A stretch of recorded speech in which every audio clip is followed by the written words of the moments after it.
Hey guys, Jamie from Guildbrook Farm. We are back in my ugly kitchen again. Some of you guys really liked the cabbage and dumpling recipe that I gave you last week, said you guys wanted some more, so I thought I'd take you along for dinner tonight, which is how we typically cook on an everyday basis, and I'm going to share with you guys how I can stretch a half a pound of meat to feed about 6 people, 4 to 6 people. Not too long ago, Jeremy put out a video on how to cook a grass-fed steak. He talked a little bit about the beef industry, labeling laws, why your grass-fed beef at the grocery store isn't really grass-fed beef, and why the country of origin labeling on there might not actually be correct. But grass-fed steak is not a typical meal that we eat all the time. It's basically a special meal that we eat, mostly at Christmases and birthdays and whatnot. How we eat on a regular basis is very, very frugally. We tend to eat a lot of ground beef, and when we do eat ground beef, we stretch it really far. Now, one of the ways that we do that is through soups. Soups is the most common way of stretching a meat. You can put a little bit of meat in soup and feed a crowd. Another way of doing that is through something like a sauce, like a white sauce. I did a video on that a long time ago where I made a roux and a white sauce, and we stretched meat out, and it's a great way of stretching meat. A third way is going to be in using some sort of meat substitute along with the meat to give it the meat flavor. So for example, mushrooms and lentils, those are 2 really great meat substitutes. You mix that in with your ground beef, and the ground beef is going to flavor all that, and the texture is all kind of similar. Somebody who's a hardcore meat eater is not even going to know the difference between, say, let's just say it's a meatloaf. If you cook a meatloaf with, say, 2 jars of lentils and half a pound of meat, they're not going to know that the whole thing isn't made with meat. It tastes fantastic. And finally, the last way is to do something like a pie. Now, what I'm going to cook today is based off of a World War II recipe called the Lord Woolton pie. Lord Woolton was the Ministry of Food back during World War II, and he came up with this recipe. It's a root vegetable pie that tastes amazing. Usually it's served with a gravy, where the gravy is incorporated into the pie, and it's a really good recipe. However, we're going to adapt that a little bit, and we're going to put a half a pound of ground beef into that pie, and we're going to make an amazing dinner. And I promise you that it will sate any meat eater. So the grass-fed beef that we're going to be using today comes from our friends Johan and Jana over at FarmFoods. FarmFoods is where we source all of our grass-fed beef now, living up here on the mountain. Now, a lot of people are going to ask, why don't you just go to a local farm?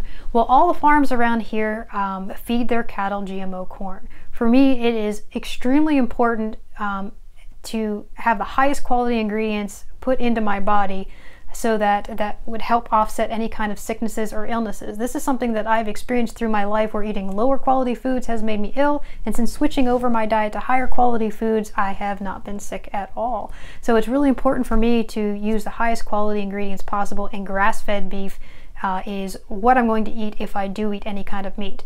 Now, we did have a local beef farm, grass-fed beef farm, where we used to live, but to commute down there now, it's a 4-hour drive. And so we use FarmFoods for ordering online.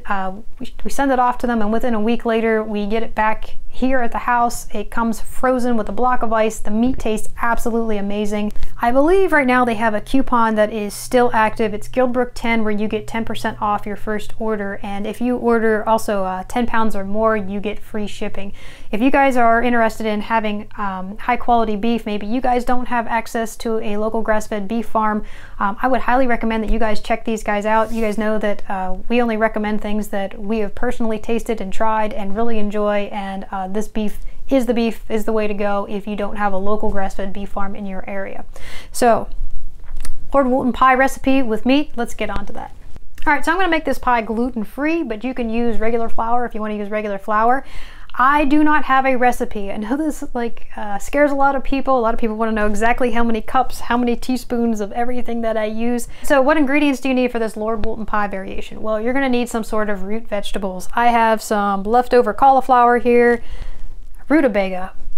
Nobody ever buys rutabaga. I see them at the grocery store. They're usually marked down. They last forever. This is an amazing vegetable. It's kind of tastes like a cross between a cabbage and a turnip. Buy some rutabagas. I think they're called Swedes over in Europe. Potato, got some carrots, even got a parsnip, People don't eat parsnips here either. But you can throw any kind of root vegetables in. Just grab whatever you have on hand. Also going to need an onion. Because we're going to make a meat variation of this, you need meat. Now I have about, it's not quite a half a pound, it's like 0.6 pounds of ground beef, just the way it was packaged, thawing out in some warm water in the sink behind me. That's how we thaw out our meat pretty quickly. If you throw it in some warm water, it takes probably about an hour or so to thaw something like that out. So we're going to be using that. And then to make the pie crust, you're going to need flour. I make my own gluten-free flour. If you want to know how I do that, I have a video on it. The only difference is that I add the xanthan gum to the recipes themselves. Some sort of spices. I have a Montreal steak seasoning, and I have some Worcester sauce, salt, pepper, some butter for the pie crust, and that's about it. All right, so the first thing we're going to do is we're going to chop up all these vegetables and we're just going to throw them into a pot.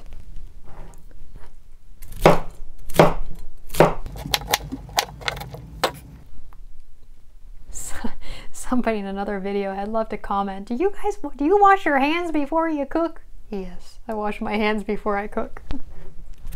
Just because you don't see it on camera does not mean that I don't wash my hands. You're going to want to cut these up into little bite-sized pieces.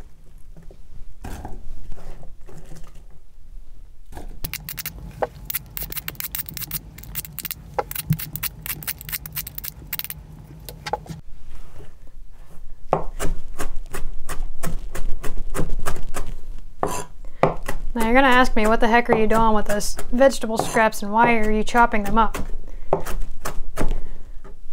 I'm gonna show you.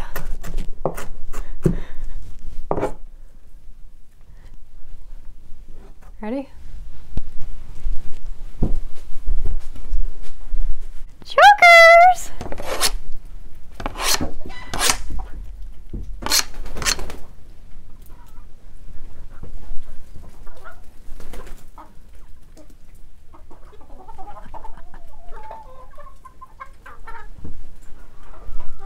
Do not feed your chickens potato skins or onion skins or anything like that. I won't even feed them a rutabaga skin because it's kind of waxy. But that's a nice little snack for them. And these will all go in the compost.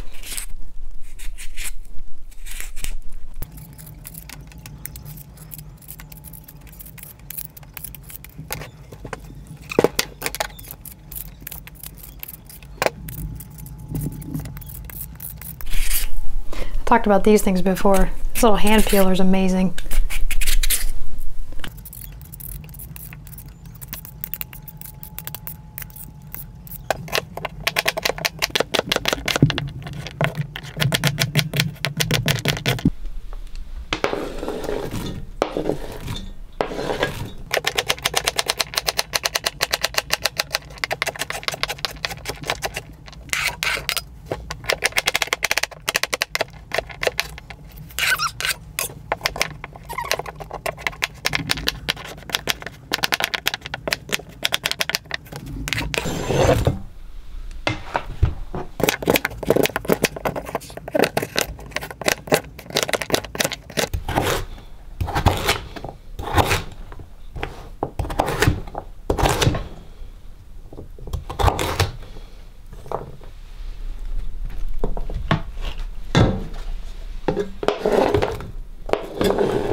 This is going to make way more vegetables than what we're going to need for this pie. So with any of the leftovers, you can make those into pasties, which are like a little hot pocket, or you can just make them into a soup or just eat vegetables on the side. But it's kind of pointless to just top up half a carrot or half of a rutabaga or whatnot. So I tend to cook everything all at once and then use the leftovers for something else. All right, so with these vegetables in the pot, now we're going to fill it up about, cover the vegetables about 3/4 of the way with water. And now we're going to add some spices, and one thing I forgot to mention in the ingredients is a little bit of oatmeal. So we're going to add about 1/4 cup of oatmeal to here, and salt, pepper,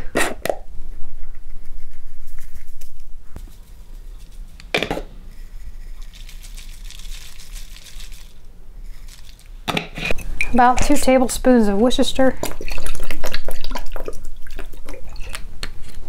Oh.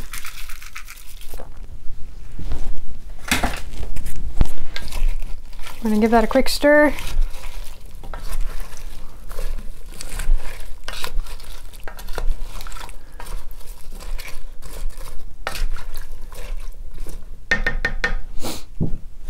And we're going to put this on the oven on high, bring it to a boil, and then turn it down to low, medium, low until all the vegetables are cooked.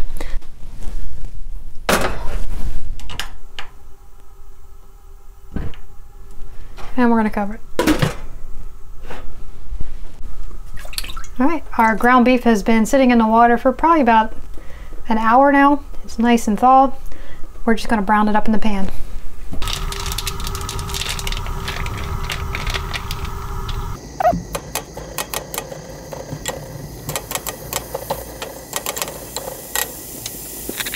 And I'm going to just season this the same as I did the veggies.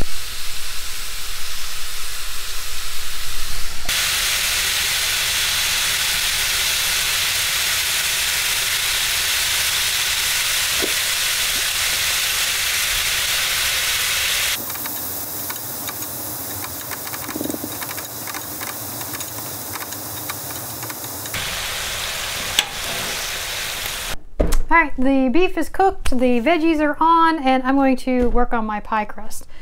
Like I said, I have a gluten-free mix here. I do not have the xanthan gum added, so I'm going to add a little bit of xanthan gum to this crust. A lot of people want to know if xanthan gum is optional or not. It is optional, but I've had not so great results when I don't use it. It just doesn't have the right texture. So we're going to use about 2.5 cups of flour. Look at that, I have a measuring cup.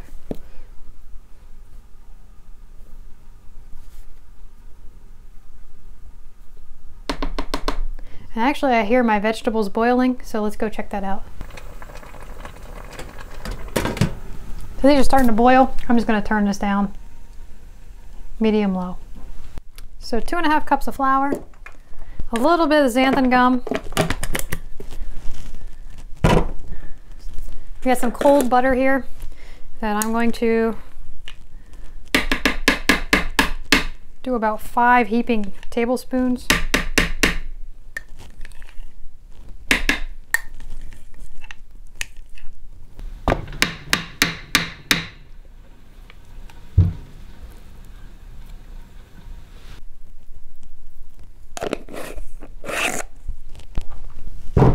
I'm going to blend that.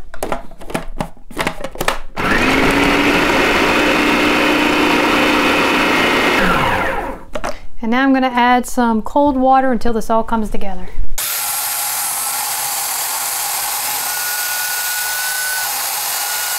So this is the texture we're looking for, kind of this Play-Doh-y kind of texture. And that should make a pretty decent pie crust. Alright, so it's been about 10 minutes, 15 minutes. We're going to test these vegetables here. I'm actually going to turn them down a little bit more. They're starting to get tender. But some of the rutabagas are still a little bit not quite there yet. So I'm going to leave them on for probably about another 10 minutes. And I'm looking at this broth here and it's a little thin, so I'm going to add a little bit more oatmeal. And again, if you wanted to thicken it with flour and cold water, you could do that as well. But I'm going to try and be traditional here and use the oatmeal. So I'm going to add probably about another 1/4 cup of oatmeal.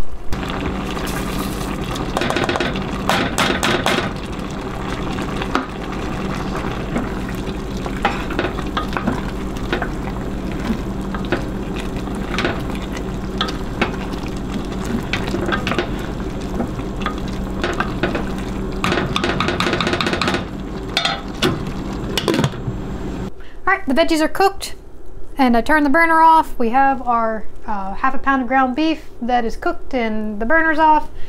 Have our pie crust here. I'm just going to roll it out and put half of it into the bottom of this dish.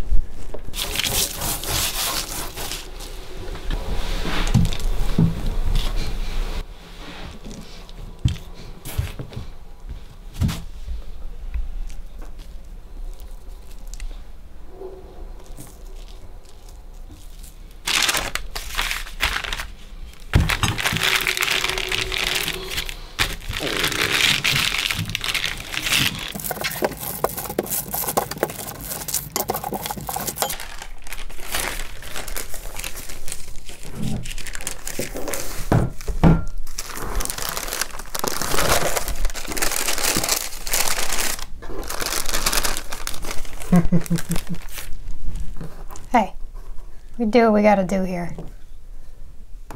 Paste it together, it's all the same.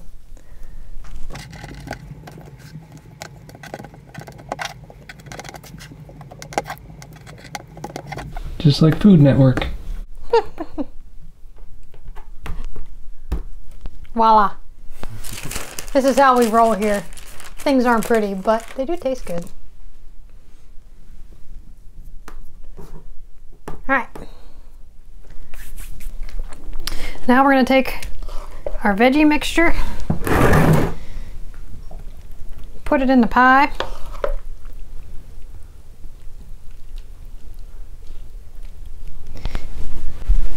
And I'll take our beef, put it on top.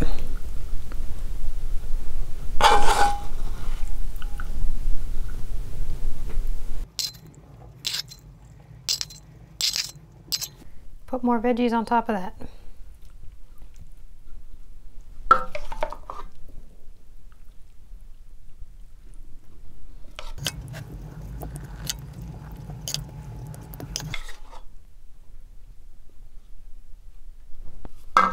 And like I said, there's a little bit left in the pan. It's really steamy. There's a couple cups left in the pan. We can turn that into a soup or make it into a pasty or just eat it as is.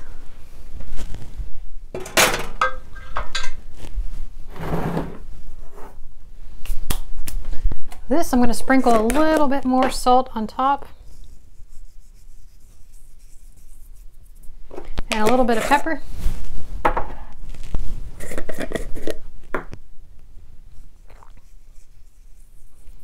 We're going to turn our oven on 350. My oven heats up really fast. If your oven doesn't heat up very fast, you might want to turn this on. Earlier. There it goes. All right, and we're going to roll out the other, or try to roll out the other piece of pie crust.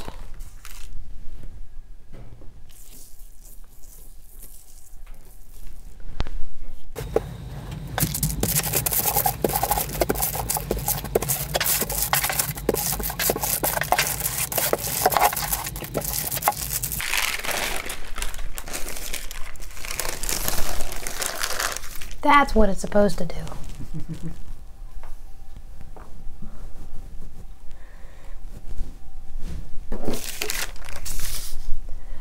I'm just going to tuck these edges in.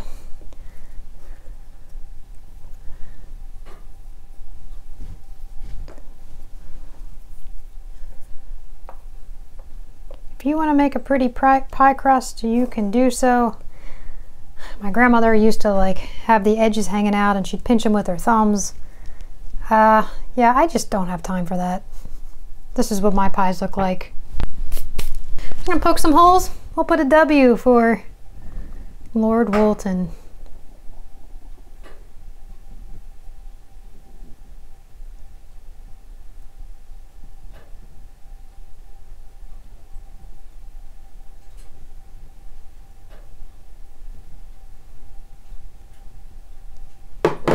All right, we're gonna throw this in the oven for somewhere around 30-40 minutes.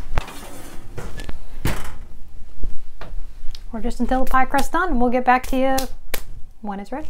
All right, so you might have noticed that I didn't put an egg wash or any kind of milk or anything on top of the pie crust. One, because I don't have time for that kind of stuff. If you want to do that, you can. But the other thing, when it comes to eggs, I've got 20 freeloading chickens out there that haven't laid an egg in the last month.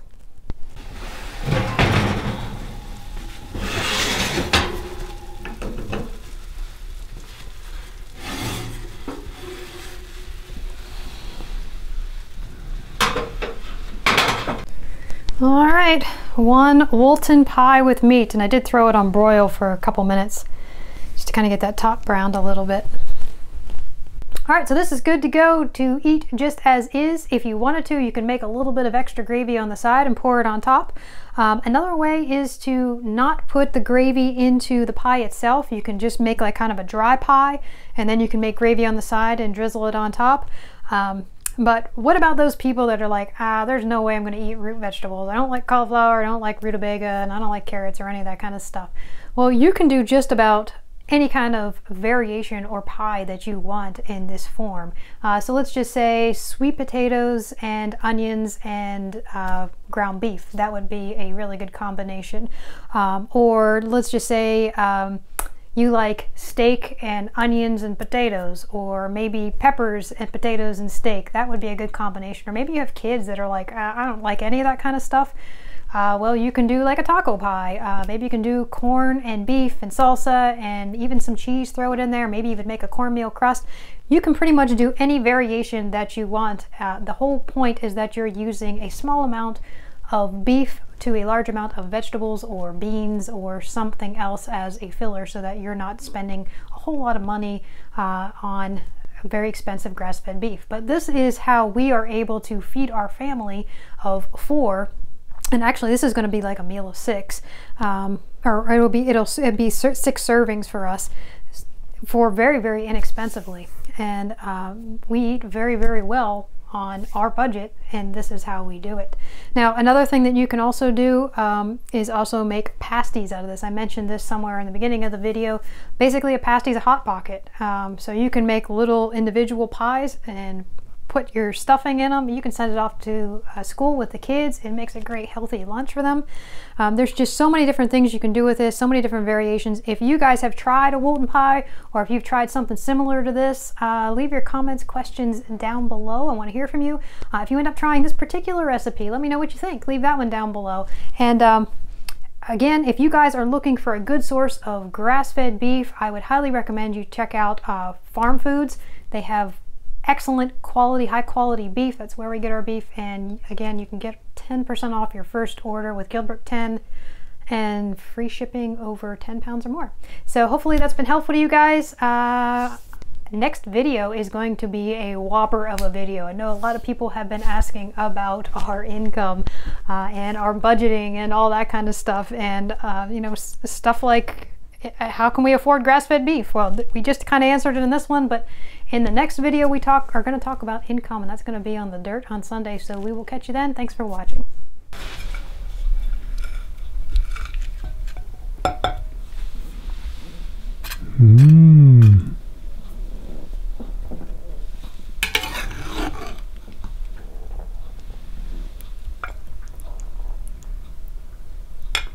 Smells yummy.